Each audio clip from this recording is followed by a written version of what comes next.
ตัวบอกครูก้าบ้านนี้ขึ้นเทิงห้านเพื่องบ้านนี้ได้บ้านนี้ผู้เป็นพักลงไปผู้จะขึ้นมาได้บ้านนี้ตอนขึ้นมันขึ้นได้อยู่ดอกตอนลงจะลงได้บ้านนี้เอาไม่ใช่ได้บ้านนี้เอาเห็นอะไรลงบ้านนี้จะมากินหญ้านี่แล้วไม่ใช่ลงได้ครูก้าผู้พักเป็นพักเป็นห้านลงไปผู้เพราะว่าช่องขี้ดินมันอุ้มลงแล้วแบบนี้เอาเห็นอะไรบ้านนี้เอาห่านเห็นอะไรบ้านนี้เอา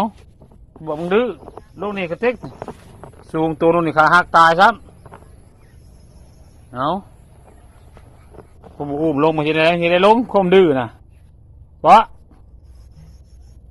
เห็นอะไรลงคู่ก้าบ้านนี้เอาโอ้สร้างขึ้นสร้างดื้อใช่บ้านนี้ดื้อนี่นอนห้างในคู่วาแล้วนอนแต่ละมือนอนอยู่นี่นอนอยู่อ่างมัน